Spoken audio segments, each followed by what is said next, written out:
Hello, everyone. Hello, good morning. Thank you. It is morning where I am. Yes. Good afternoon to others. Good afternoon.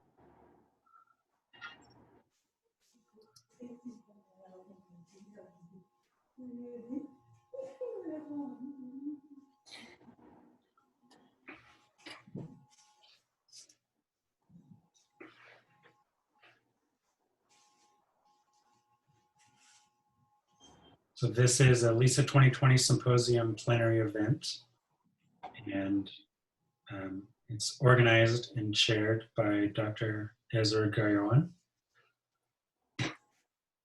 And hey, Ezra. Thank you. Good afternoon from this end.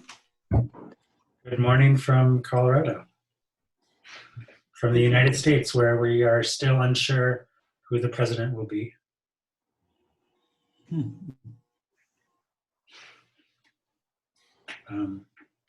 So thank you everybody for joining us. This is a plenary session of the LISA 2020 Symposium, and we have been having plenary sessions about once a week since early October, more or less.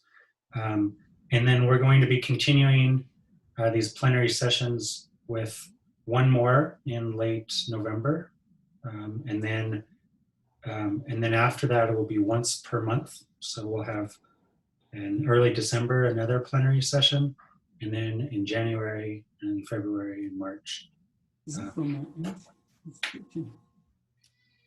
And so I will begin just a very brief introduction, and then I'll hand it over to the organizer. But today's session is Technology and Multimedia in Statistical Education and Collaboration. And it is organized by Dr. Ezra Gayawan from the Federal University of Technology, Akure, FUTA, in Nigeria.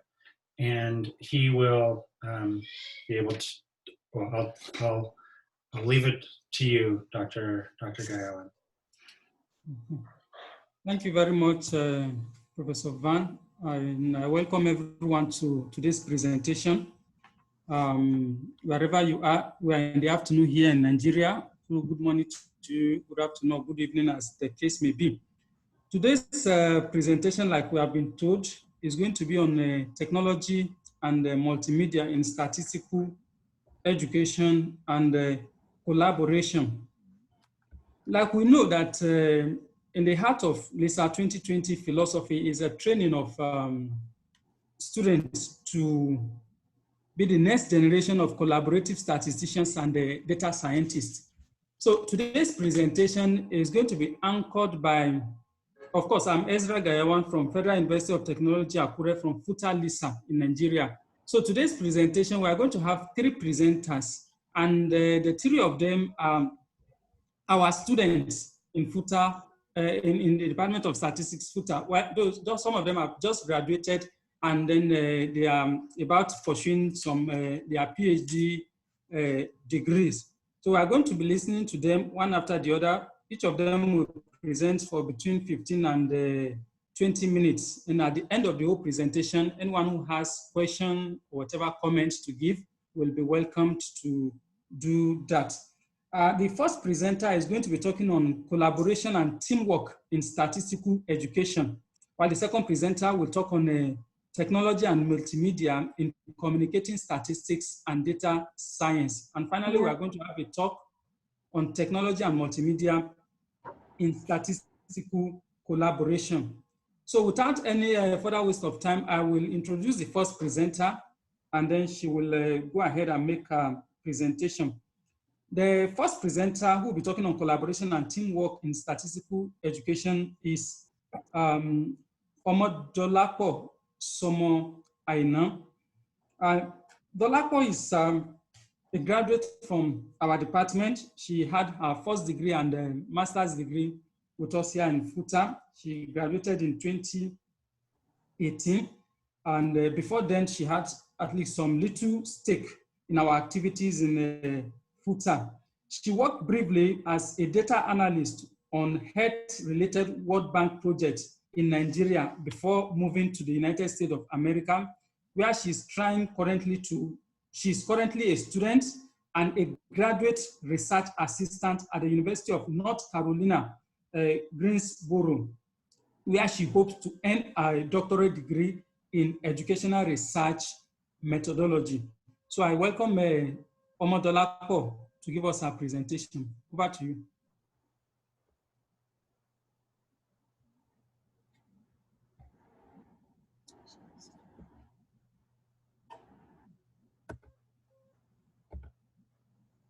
Thank you very much, sir. So this morning I'll be taking us through the topic collaboration and teamwork in statistical education.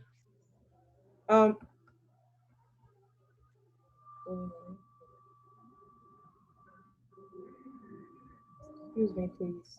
I have to. There's an. Okay. Sorry. Okay.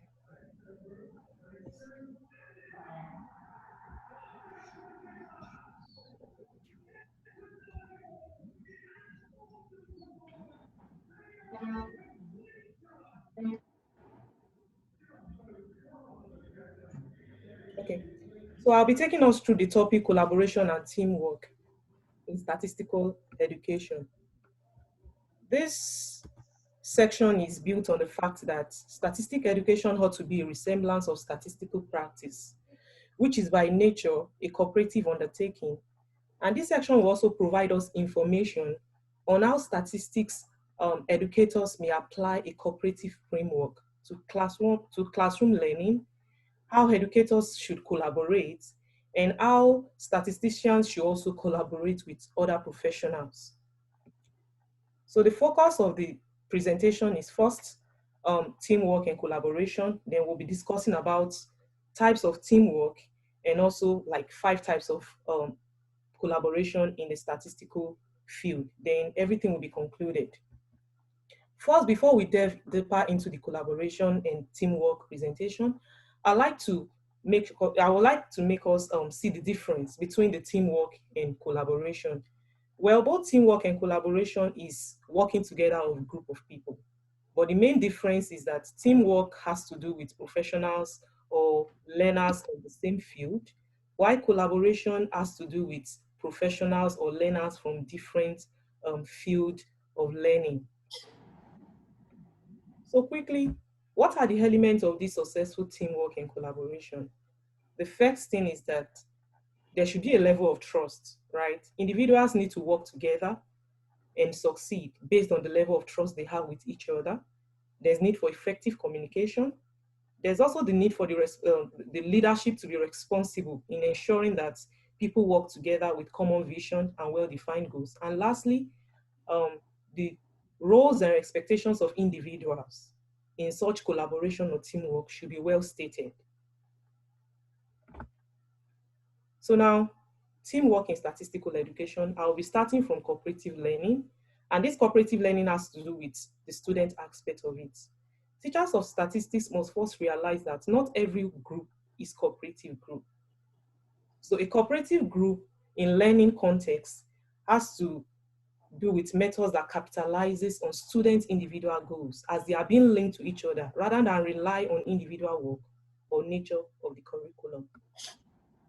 Now, what are the steps in actualizing this cooperative learning? First, the educators or the facilitator need to specify the academic and social objectives of the lesson. They need to explain the task and the cooperative structure to students. They need to also monitor and intervene with learning group. Then at the end of it all, there's a need for evaluation of how students find the process. So in reality, the educator or the teacher or the facilitator will assign students to groups. They will get the group started because sometimes students need a little push to actually get the work going. Then there's a need for them to assign roles to group members so that everybody is active. Then there's a need to also help students to build their teamwork skills along the process. and to also help a group that is not working well together. And lastly, they should consider to take student comments as a way of knowing the success of the learning objectives. So having done that, then there's also a place of cooperative faculty group. This research has shown that the use of cooperative faculty groups at the department or academic institution level can be an effective way to positively impact teaching and curriculum, just as it was in the students, so also among teachers in the department of learning or institutions of learning. So why do we really need this cooperative faculty group? The first thing is that instructional materials and teaching methods are improved through the diverse experiences of teachers involved in this kind of group. There's opportunity to reflect and justify beliefs and practices as teachers relate together.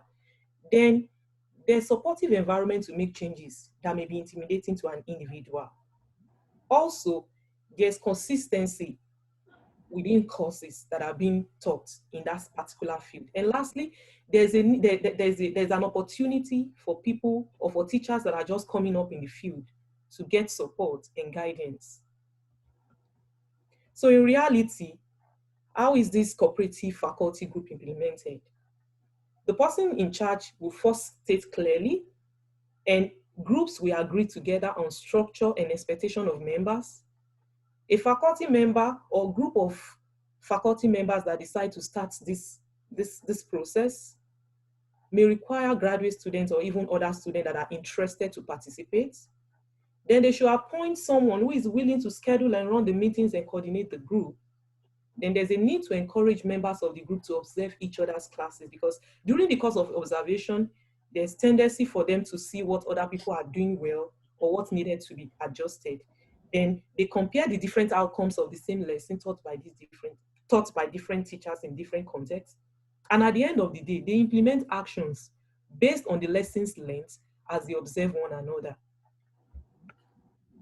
Next, I would like to talk about the statistical collaboration, having completed the teamwork. So here we'll be discussing about 5 different collaborations in the statistical field. The first one, collaboration within academic institutions.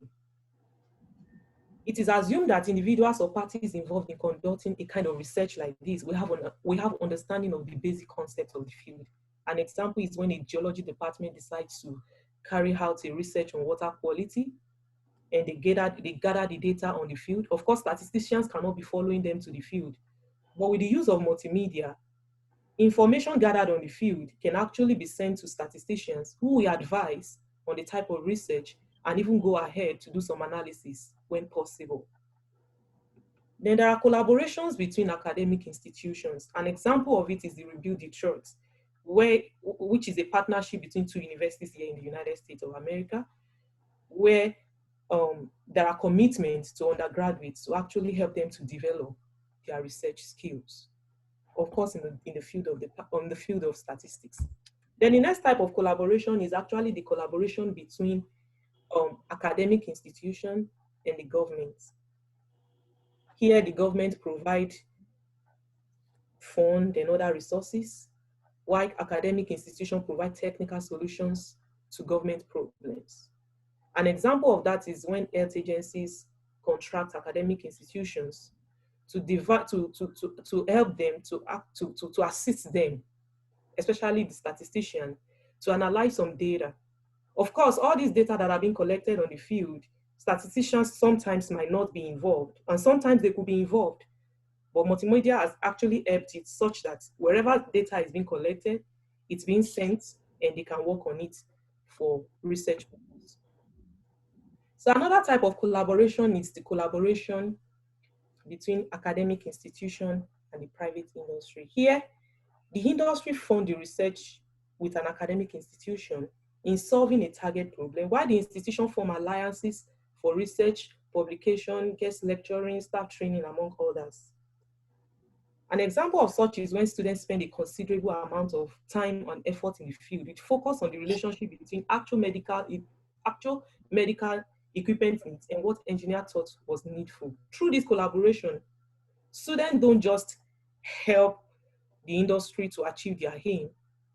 In the process, they also learn and develop their research skills as a result of real life practices and real life experiences gathered on field working with this private industry.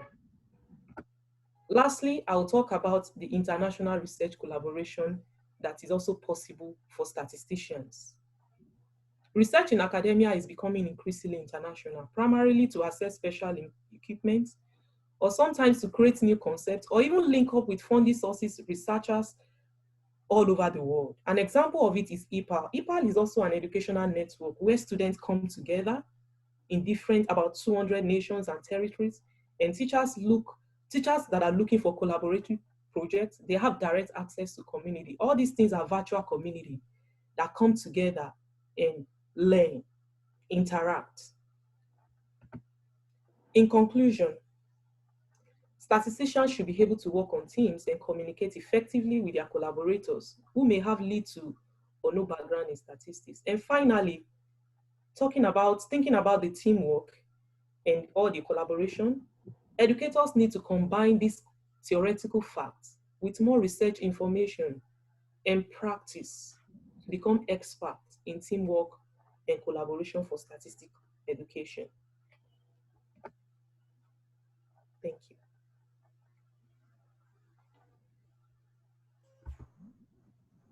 Thank you very much, Omodolapo, for the presentation. Like I said earlier, that we are going to take questions and comments at the end of all presentations. So without wasting time, we are moving to the next presenter, who is going to be Sheifumi Oweye. He is going to be talking on technology and multimedia in communicating statistics and data science. Technology and multimedia and communicating statistics and data science. Sheifumi Oweye is a graduate of statistics from Federal University of Technology here with us, where he earned his bachelor and master's degree. His research interest is in stochastic processes in demography, including individual stochasticity, environmental stochasticity, and demographic stochasticity. And Sheifumi has a vast experience when it comes to using technology to communicate statistics and also to learn one or two things. He has been able to deploy these mediums to train himself on the use of some of this software, R, Python, and all that. And through that, he has been instrumental to developing other students in our department. So, Sheifumi, over to you. You have between 15 and 20 to make your presentation. Thank you, sir.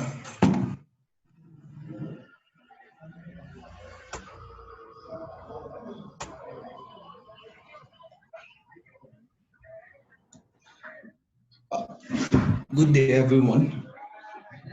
Thank you for this wonderful opportunity.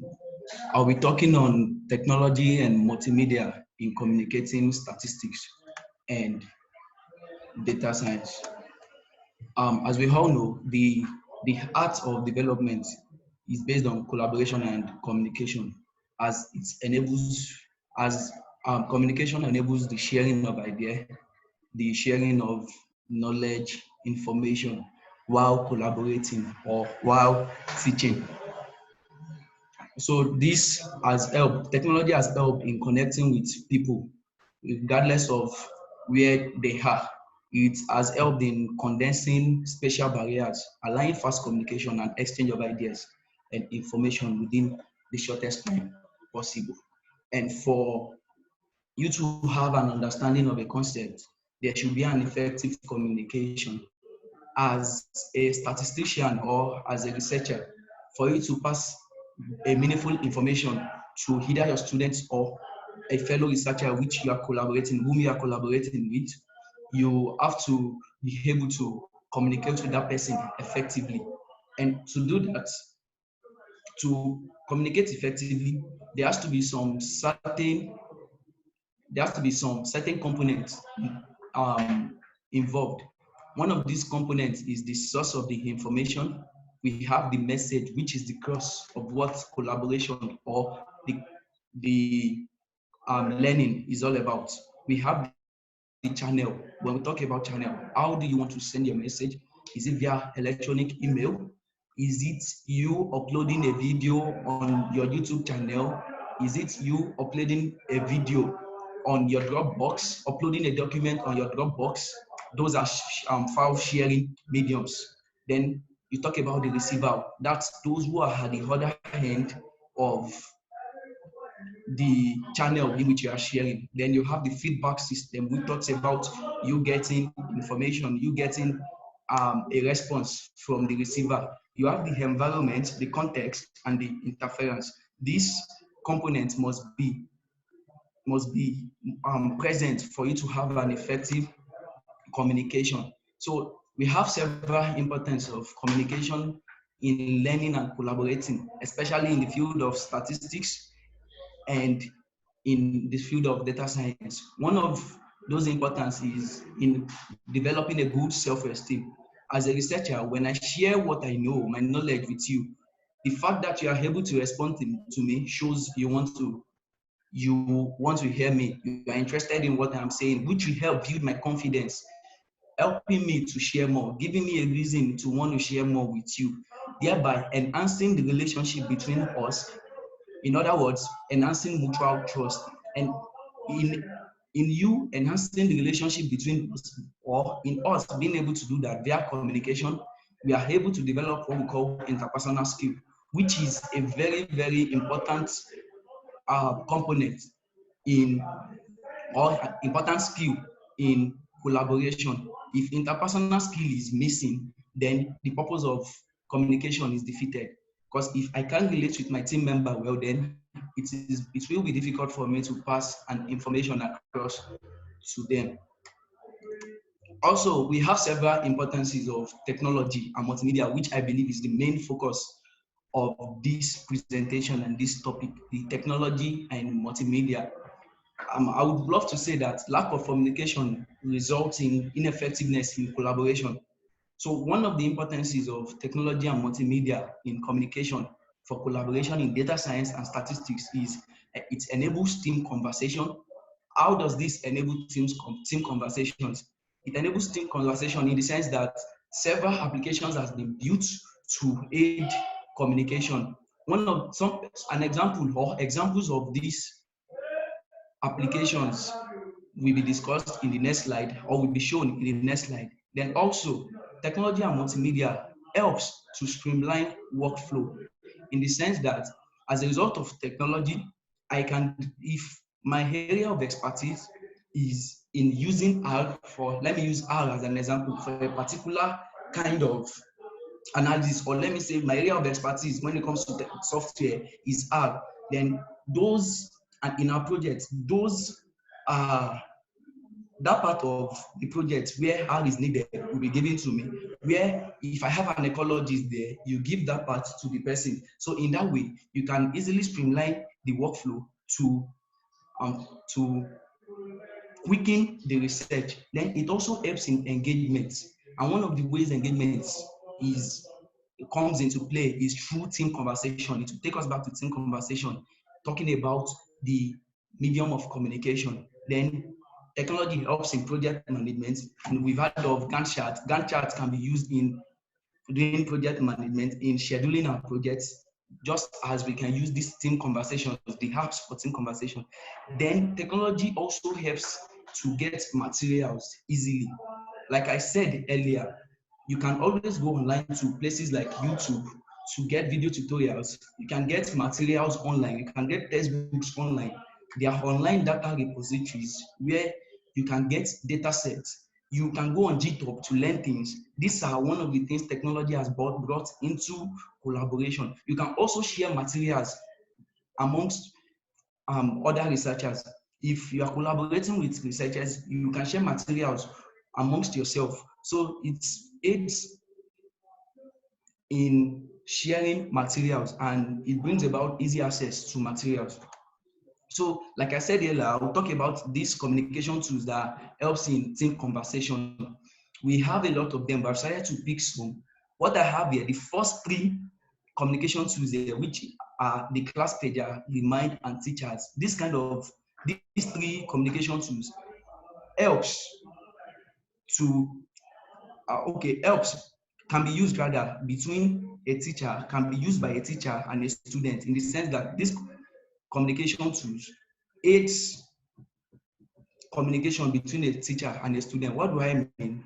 What I mean is, if I'm a teacher in statistics or in data science or in any field, I can, with this app, I can easily send reminders to my students that this is what you need to do. This is the project I want you to do. So other communication tools there are the Microsoft Team, the Proof Up, and the others listed there. This is a picture of what the pages look like. This is what the class pager look like. Like I said earlier, this is the teacher. We have the teacher here, and we have the students. You can easily share information.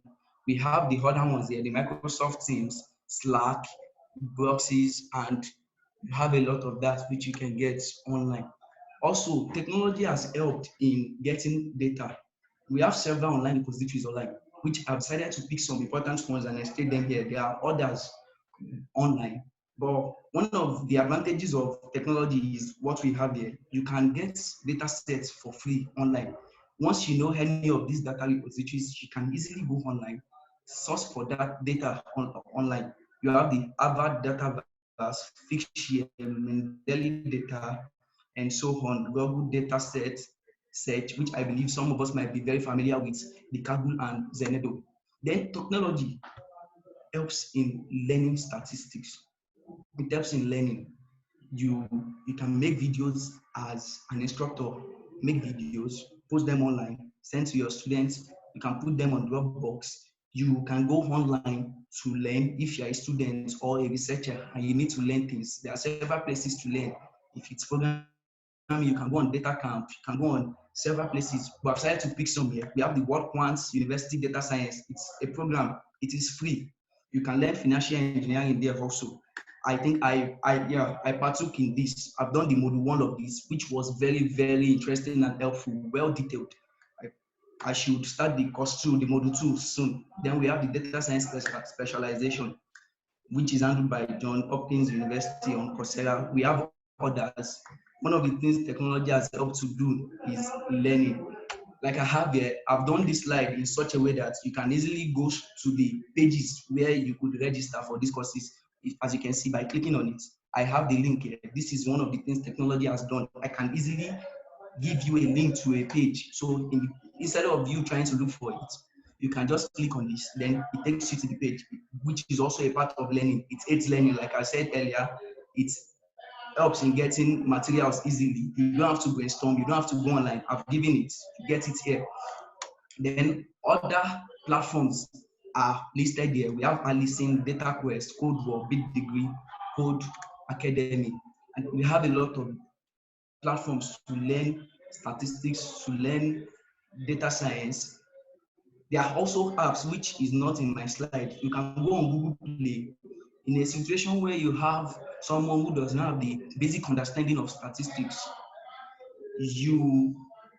and that person needs to learn some things because you are working as a group.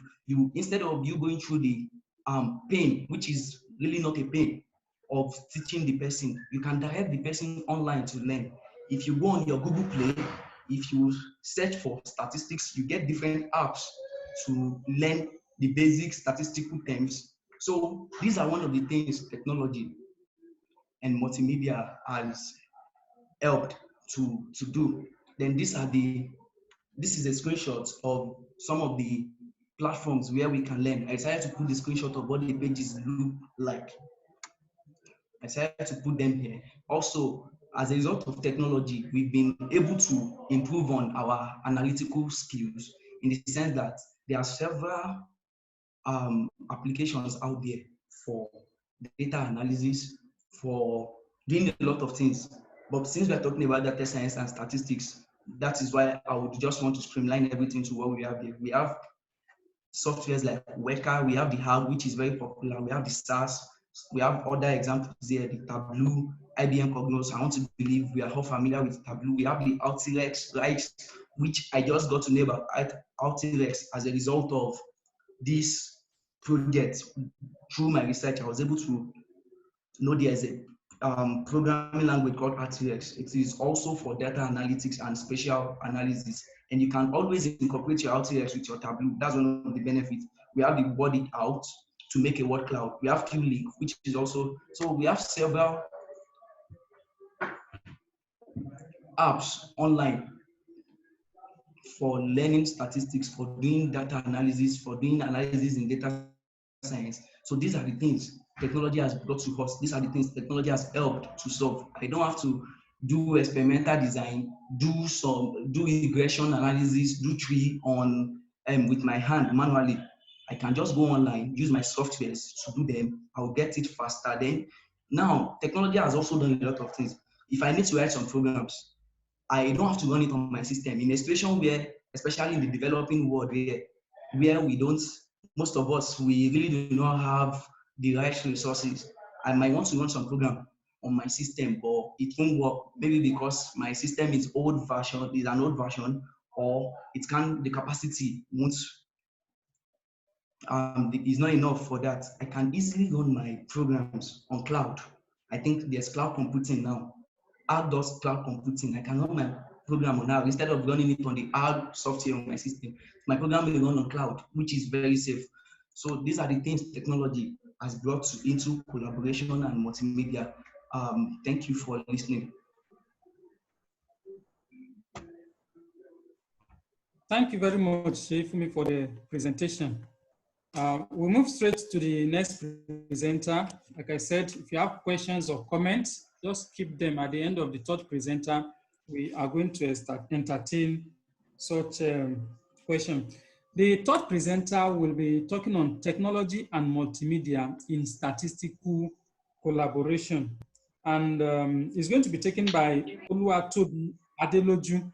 Oluwatobi Adeloju earned his bachelor degree with us here in Federal University of Technology, Akure, and he was at the verge of completing his master's degree when the COVID-19 issue came up, and which also snowballed into the current what we call ASU issues in Nigeria. So hopefully that in the next few weeks, he is going to complete the program.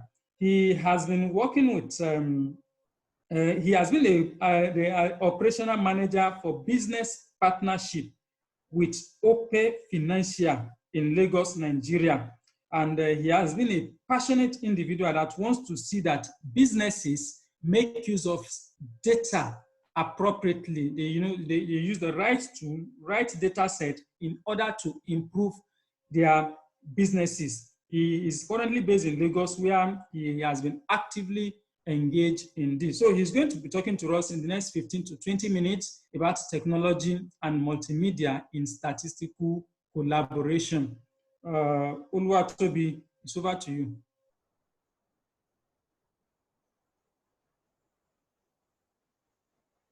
Toby, you have unmute yourself first, and then you share your screen. Okay, good afternoon, everybody. Thank you for this great opportunity.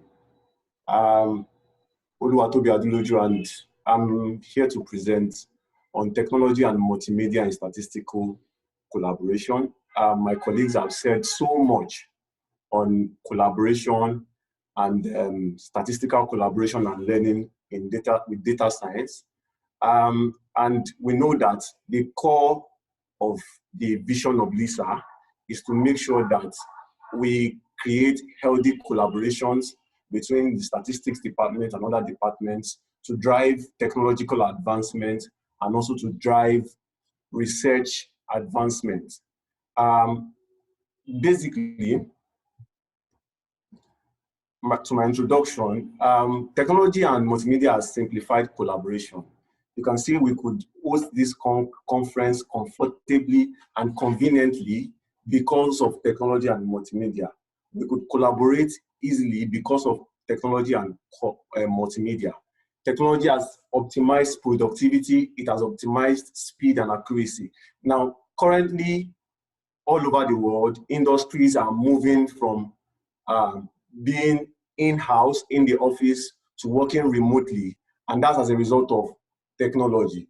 It has improved the productivity of workers. Workers can work from the comfort of their homes. Students can study from the comfort of their homes.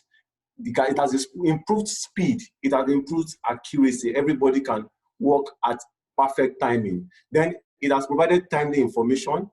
We have top-notch solutions that has aided communication, top-notch solutions that have aided assigning of tasks, sharing of documents, approval of tasks.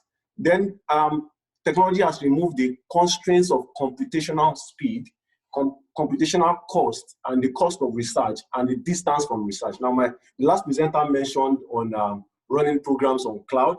As a result of technology, the cost of computation, which is in terms of materials used and time, has been removed. The constraints have been reduced drastically as a result of technology. Now, this section is outlined under 3 subtopics. We have the collaboration technologies. We have the possible options available under multimedia and technology, that's for collaboration in statistics, and then the guideline for effective statistical collaboration through technology and multimedia. Now, I talk about the collaboration technologies. Now, collaboration technologies are software designed to make teamwork or collaborations much more effective, both when all the participating individuals are present together or they are in their various locations and working remotely. Now, collaboration technologies, they make the group work or teamwork or collaboration optimal. Collaboration technologies assist in communication, ease of communication. They assist in assigning tasks and responsibilities among team members, and also assist in sharing of documents. Collaboration technologies assist in checking and approving projects.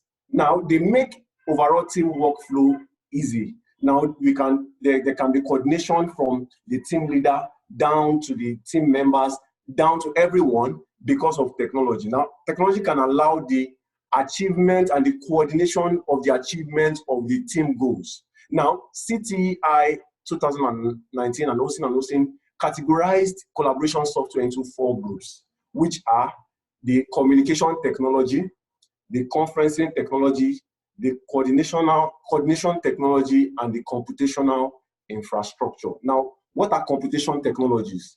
Computation technologies helps in sharing messages among individuals and groups irrespective of location.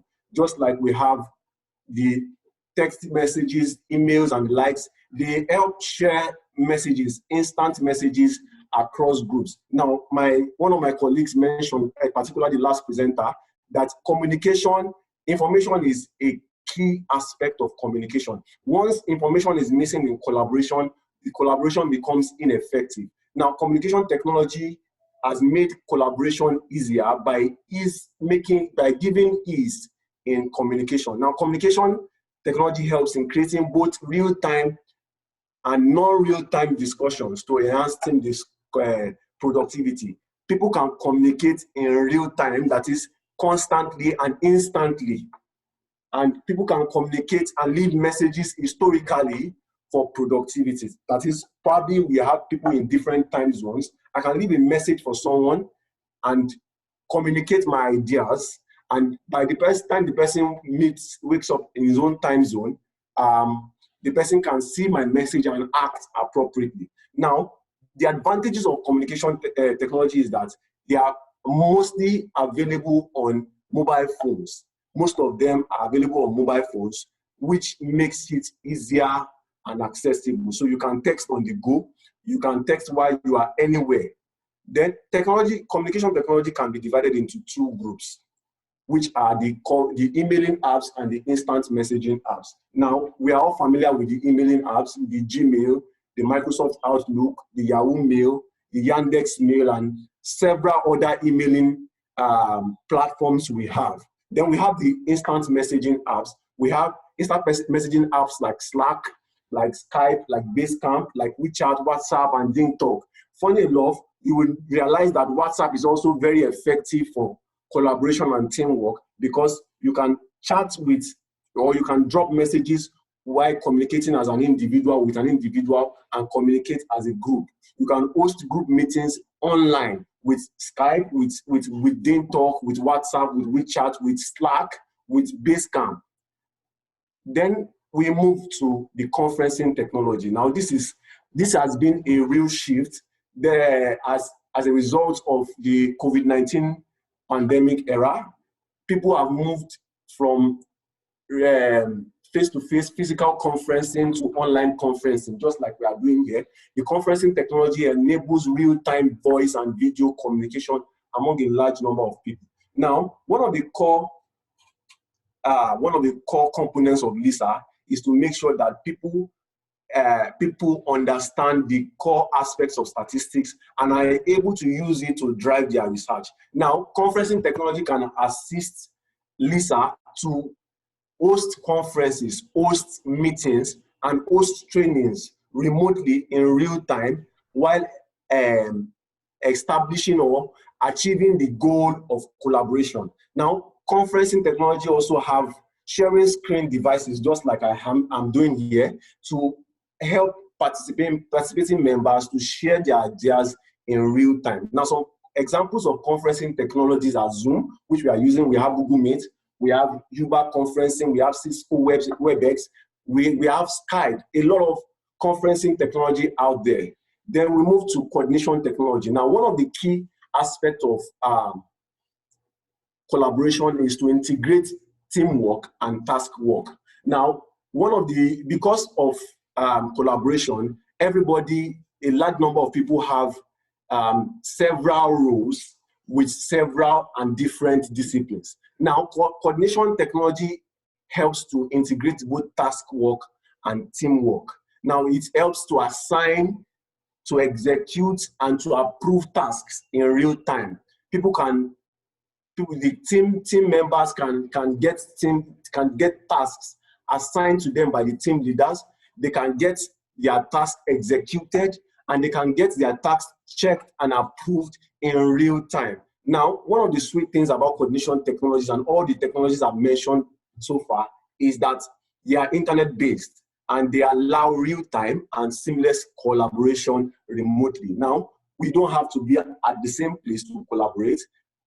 While collaborating, whether you are collaborating with institutions, whether you are collaborating with government bodies, or you are collaborating with private organizations, collaboration can be done remotely and in real time and seamlessly with all these coordination technologies. Now, for team leaders, it helps the team leaders to undertake their regular coordination of daily tasks activities. They can check the progress of their team members on their particular tasks. They can approve tasks. They can make comments on tasks that they have given to their team members. Now, one of the things or sweet advantages of coordination technologies is that they prevent team having several copies of the same project. One of the problems of working in different places at the same time is that everybody has a specific copy of the project because of not having a unified platform in which to access the project. But coordination technology helps us to have the same copies of the project. We don't have several copies of the project on different computers. Now there's also ability to track the changes made on the project by every team member. Team member changes can be tracked and can be reverted with coordination technologies. Now, examples of coordination technologies, we have Trello, we have GitHub, we have River, we have Hive. There are a lot of coordination technologies out there. I just mentioned just a few. This coordination technology sometimes doubles up as project management technologies to help coordinate, assign tasks at the appropriate time. Then we have computational infrastructures. One of the things about researches currently is that researches require large computations, and it's because of the availability of data and the availability of data and the availability of large problems that require advanced technological approach. Now, large computations require teams with different disciplines and in different locations. Teams with different disciplines, as in some team members might just be good in project design, some might just be good in the programming aspect, which has different languages. And then some might just be good in just computation, mathematical computations. So large computations requires large teams, and each of the team members have a different discipline. Just like the goal of LISA is to collaborate with both within statistics and outside statistics departments, these computational infrastructures would help to coordinate the team work and coordinate the project work easily. Now, when large computation is done, it is quite limited. Why? Because we have unnecessary duplicates of the project, just like I said earlier. Then number two is that it drags the project, as people have to wait for one member of the team to finish up the job before you continue. But with computational infrastructure, you can test the level of completion on each project in real time. Then large computational infrastructures are able to store terabytes of data that are easily accessible. So you don't have to store data on your system, on your hard disk. There are a lot of cloud computing options that you have terabytes of data that are easily accessible. An example is the Amazon S3 buckets, the Google Cloud Storage, and the likes. Then we have cloud storage opportunities, cloud computing opportunities, which would enable processing of computations that should naturally take days or months to be achieved within minutes, because these cloud computing technologies, they dedicate heavy RAM, heavy random access memory, and heavy disk space to each of their projects. Then another thing is that computational infrastructure is available to every member of the team in real time. Now, examples of the computational infrastructure is the Google Cloud Platform. The Google Cloud Platform supports a number of languages, supports Python, supports it supports MySQL, supports a number of languages. Then Amazon Web Services. Then we have IBM Watson. IBM Watson supports Python. It supports JavaScript. Supports R. Then we have the Cloudera. We have several of them. Some other software companies have their cloud or computational infrastructure, just like the previous presenter mentioned. We have R Cloud. There is MATLAB Cloud. A lot of companies are coming out with their cloud solutions to ease the problems involved in computational infrastructure. Now we look at possible options available using multimedia and technology. That's in collaboration in statistics.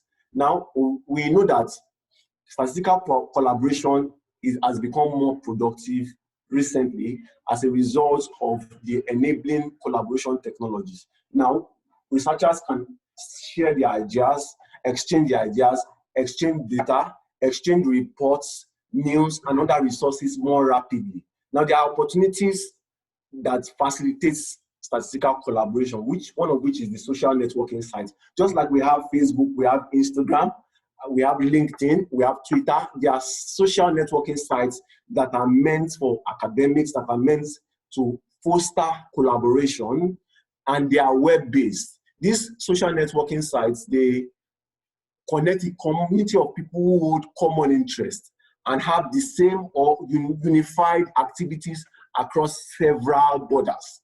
Now, the social networking site has three basic functionalities, which is the identity and network management, the information management, and the communication. Now, we have some examples of social networking sites. We have the ResearchGate. ResearchGate helps you to create your research notes, your research publications. Academia.edu also helps to curate research notes and research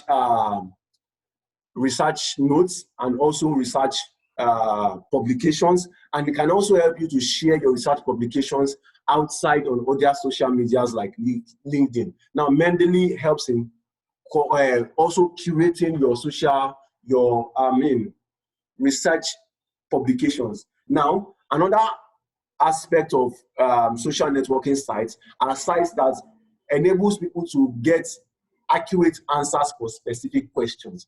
We have example is Stack Overflow. Stack Overflow has several options of getting accurate answers to specific problems, either programming or others. Then specifically for statistics and mathematics, we have Stack Exchange. Then we have Quora. Quora, when you ask questions as regards any specific topic, you get answers from top-notch and qualified professionals.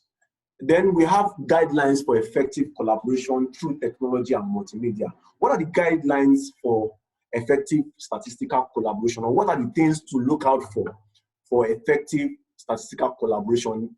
Now, they are labeled with 3 E's. They are labeled with 3 E's, and they are to establish partnership. Number 2 is to execute the project.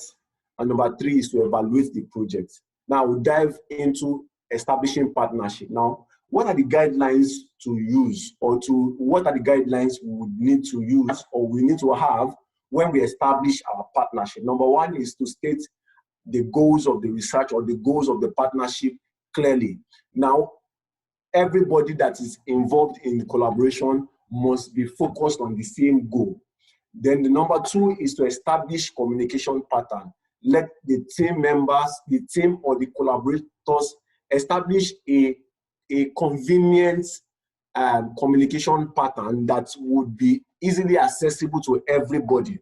Now, the next thing is to identify and access the resources needed for the collaboration, whether it is data, whether it is publications, whether it is textbooks, any resources needed, whether videos and likes, any resources needed should be identified and given access or find access to it.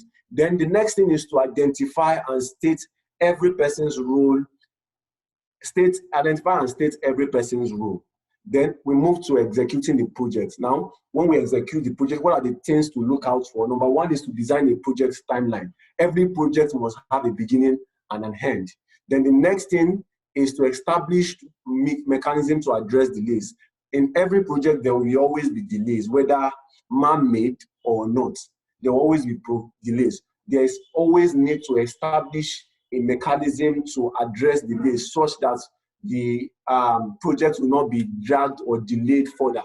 Then the next thing, which is very, very crucial, is to meet at regular intervals to discuss the project's progress and to discuss probably possible problems, possible delays that can be encountered or that are encountered in the project. Then the last thing is to evaluate the project. Now, what is the significance of the project that is being done and the applications of findings to knowledge? What is the significance of the project?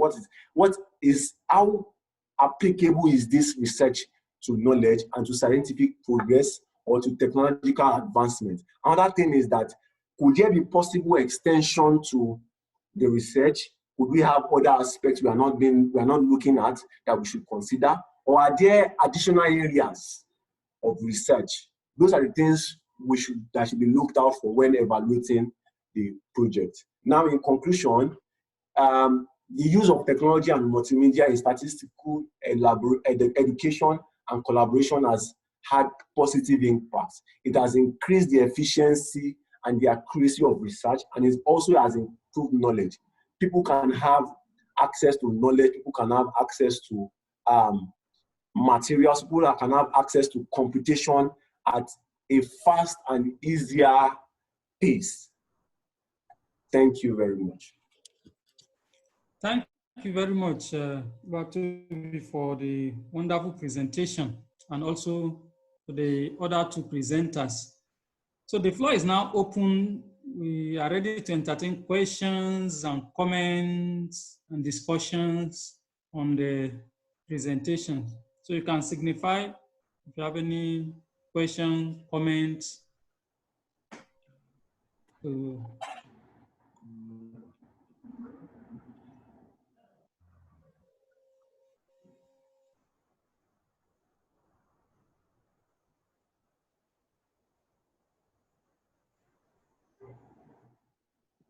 Any question Hello. or comment? Hello. Hello, hello, sir. Go ahead, sir. Go ahead. Thank you very much. And let me start by appreciating all the three speakers. They are wonderful. I'm very happy with all the presentations. I think for some of us, we will still find time to go through the slides and see what we can take home from those excellent presentations. Having said that, I just want to share our experience at UI-LISA. We've been trying to, particularly with the pandemic, which has really affected in-person training, meetings, and activities. We've been trying to see how we can utilize technology to continue to engage our clients and continue with our training activities. One of the things we have done is that we have subscribed to Microsoft Teams. So we now use Microsoft Teams for our trainings in addition to Google Classroom. Most of our trainings on data visualization, we've been conducting them virtually through those platforms. And we have also been able to acquire a few equipment like camera to record lectures and then post those videos on the Google Classroom for participants to be able to review them at their convenience. But we have palatable and non-palatable experiences so far, particularly in the area of collaboration. As you know, we have a collaboration with the independent National Electoral Commission. The research and documentation department of that commission has been collaborating with us, and we've been engaging them. We've been training them on data visualization using the Google Classroom platform.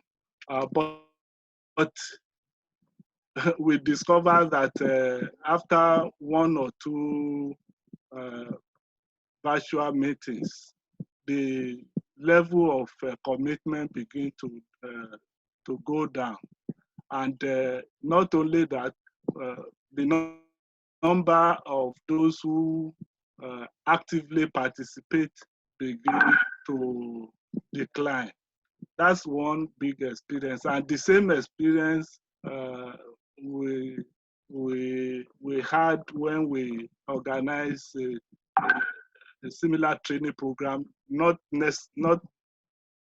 targeting the organization, but for everyone who showed interest. So initially, you have a lot of people indicating interest.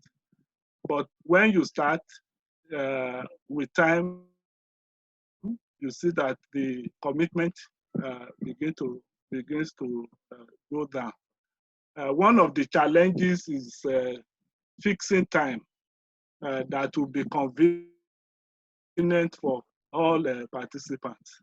That has been a major issue even with technology. You have a situation in which either from the giver's side or the receiver's side, the connectivity, poses a problem. So sometimes, just like the one we are doing now, sometimes it's difficult to have good connection at this end. Sometimes it's from the other. So the technology, even though advanced, still has its own limitations and shortcomings. So to round up, I just want to encourage a number of our STAT labs to begin to use technology in running the labs. I think that will help us a lot. I don't know how the global director will want to support individual labs in this area of technology and to foster networking. I mean, we've been talking about collaboration, but only few STAT labs within the network are actually collaborating.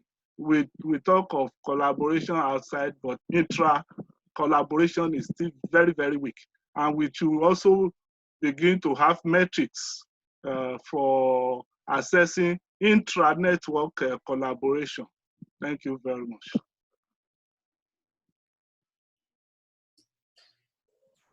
Thank you so much for the contribution.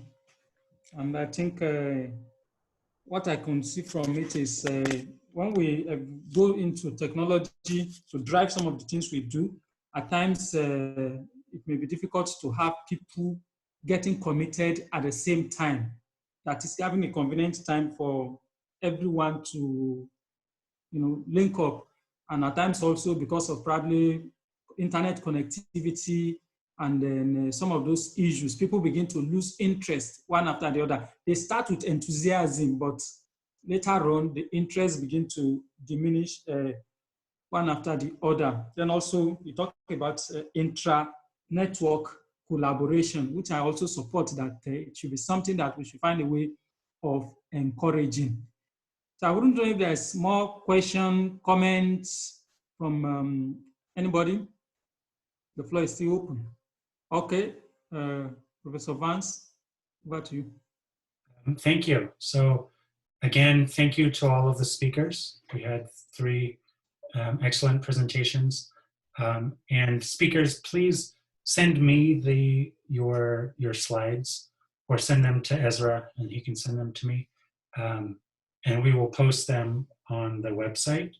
We're having delays in posting to the website, but our intention is to have all of the plenary sessions, all of the presentations posted because they're wonderful resources. We also will post the recording of this event, so you could rewatch parts of it, or you could send it to somebody who you think should watch it, or you could send some slides to a collaborator, and then if they wanted to actually hear the presentation, you could send them the link to the recording as well. I wanted to comment on Professor Olubusoye's, a couple of his suggestions. So for one of them, about encouraging stat labs to use technology, I think that's an excellent idea. We just heard 3 presentations about all of these wonderful tools that are available to facilitate collaboration. And so we should begin using them. And my thought is that the best way is to, is to lead by example. And so for the past 2 years, we've been conducting Zoom meetings.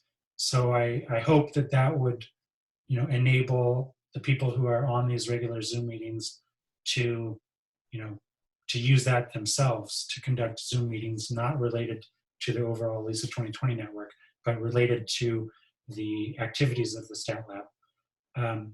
And then similarly, we have a proposal for creating a certificate in interdisciplinary collaboration that will have a technical component, a collaboration skills component, many of which our first speaker talked about communication, structuring meetings, building relationships, dealing with the content of a project in a collaboration.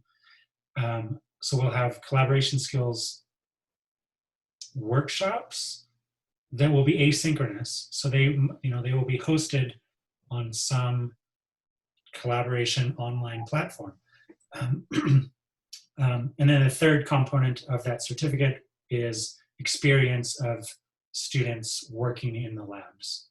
So a certain number of projects with a certain number of deliverables would satisfy that third requirement.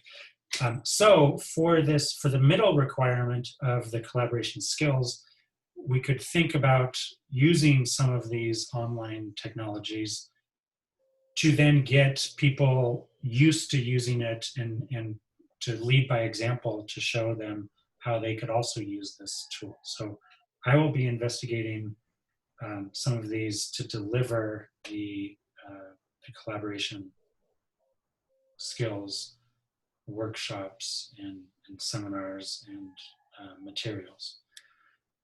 And then one more point, that we should begin assessing intra-network collaboration. And I think that's a great idea. That's a very important thing to really sustain the network, is to foster more inter-network collaboration, meaning a stat lab in Nigeria, so maybe FUTA and UI collaborate, or the stat lab at OAU collaborates with the folks in Pakistan.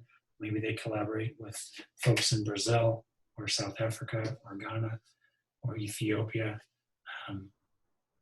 or India or Kenya or Tanzania.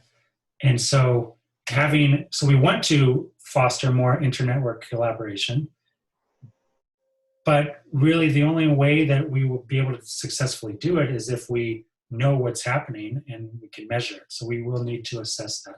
So I will be talking with Kim Love, Dr. Love, to see if there's a way that we could assess the inter-network collaboration. So I appreciate the comments from Professor Olabuswe, and I'll leave it back to Dr. Gayawan to facilitate more conversation on this topic.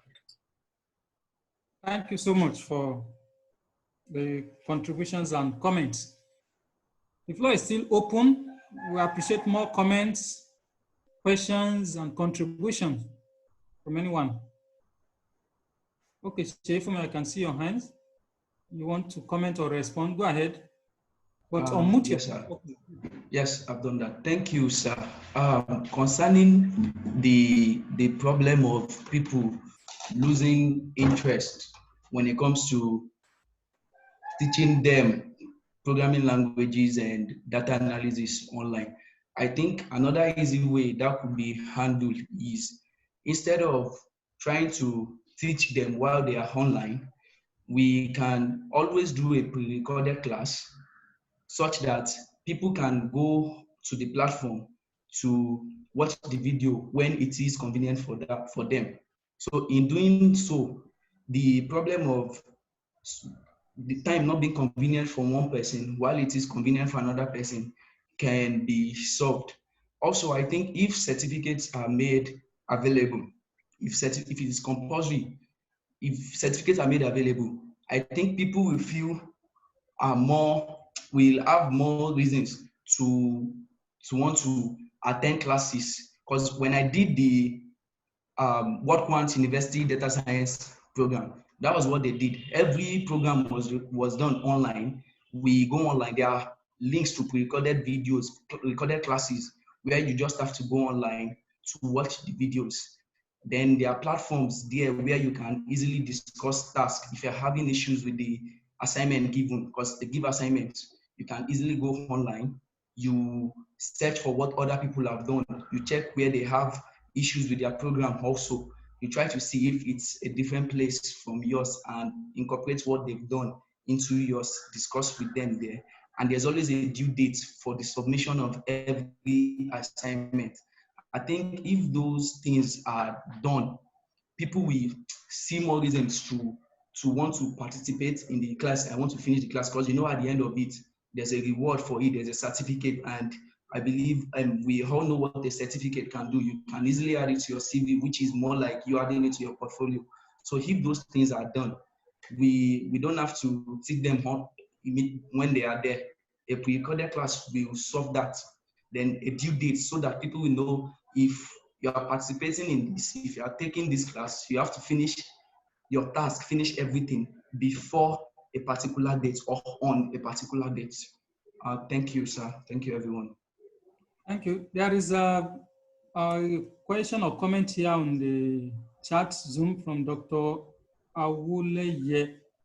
Is asking that these technologies, good ideas and all that, but the challenge is the bandwidth intensive.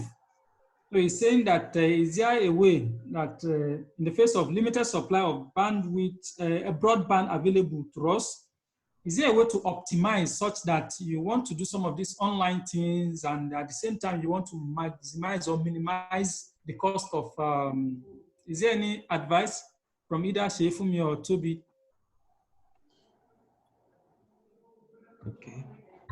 Okay. I would probably use myself as an example. While I was running my master's project, I had the problem of computation too, where I had to solve run a program that is supposed to run on probably an 8 gig or 16 gig RAM computer on a 2 gig RAM. I had to switch to the online platform. I used Kaggle to sort out that problem. But one thing is just that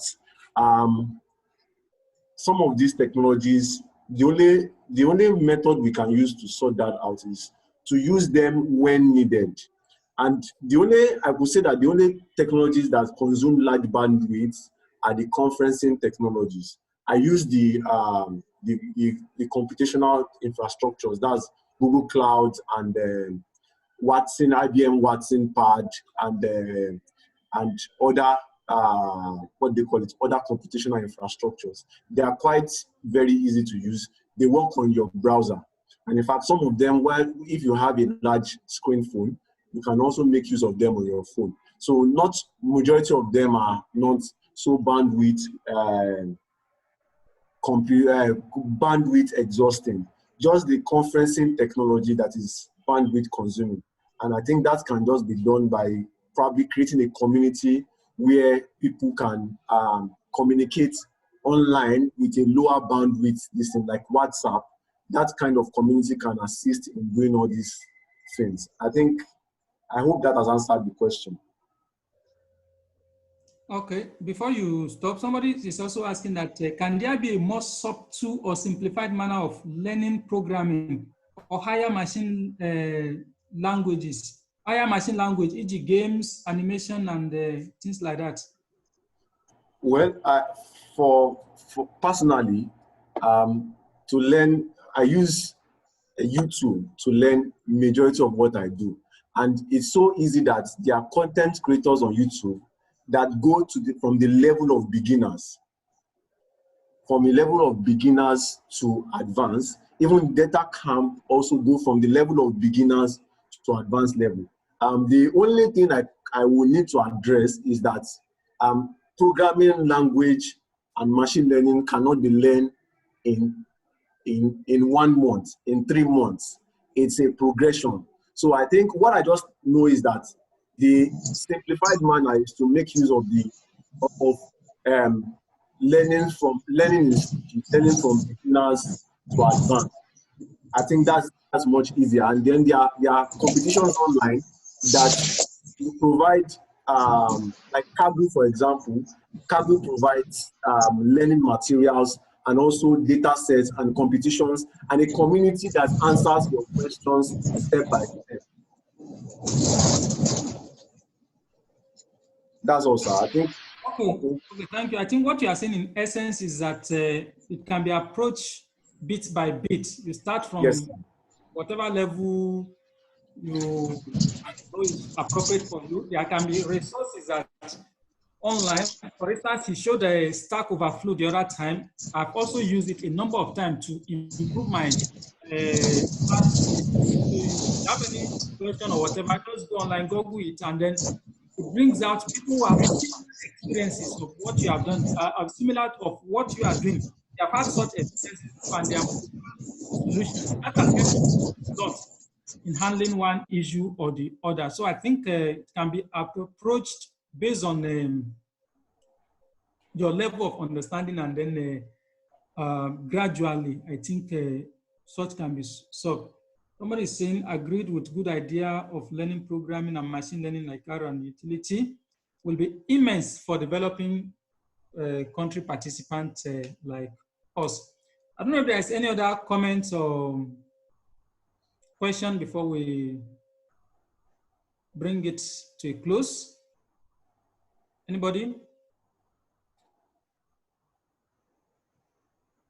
So thank you very much for listening to us. Thank you for joining us. I appreciate your presence. I hand it over back to Professor Vance. And I want to thank Professor Vance and to Dr. Awe and all other LISA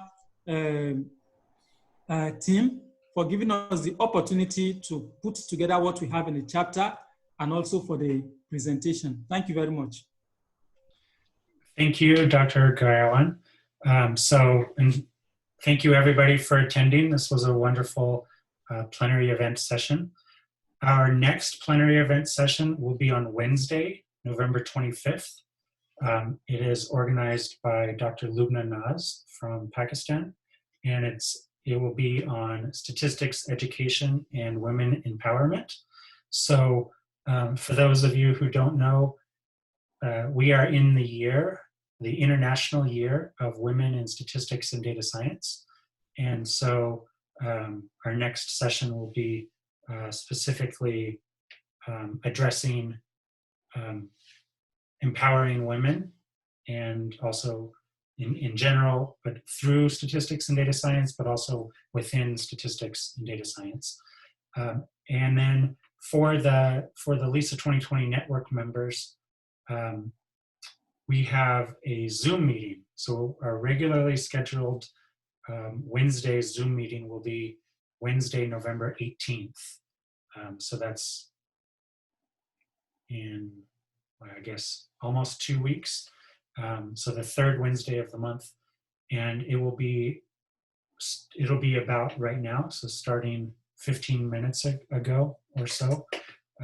So it's a different time. The plenary event sessions are always 1400 UTC, and our Zoom meetings are sometimes 1400, sometimes 1500. But anyway, so those are the next two plenary events. And then on December 3rd, which is a Thursday, we'll have another plenary event, LISA 2020 Symposium on transforming evidence to action. So, again, thank you everybody for attending, and see you in 3 weeks for the next symposium, or 2 weeks for the next network Zoom meeting. And just one last thing, for those who weren't able to make the keynote of the LISA 2020 Symposium, which was on World Statistics Day on the 20th of October 2020, I was very pleased to announce that we achieved our goal of having at least 20 labs in the LISA 2020 network by October 20th, 2020. In fact, we exceeded it by 40%. So we have now 28 full members of the LISA 2020 network. We also have 9 transitional members and 6 more proposed members. And so there's still room for the LISA 2020 network to grow. And for some of those transitional members to become full members by the end of 2020, so that we might have, a higher number of stat labs, by the end of 2020. But that's all that I will say. One other point is that we have on the schedule a workshop on tidyverse, that will probably be moved into 2021. It's still to be determined when we will have that. But that's something that we will promote and publicize once we have it scheduled. So thank you everybody again. Thank you to our 3 speakers. Thank you to Dr. Gayawan, and we'll see everybody in 2 or 3 weeks. Bye-bye. Bye. Bye to everybody.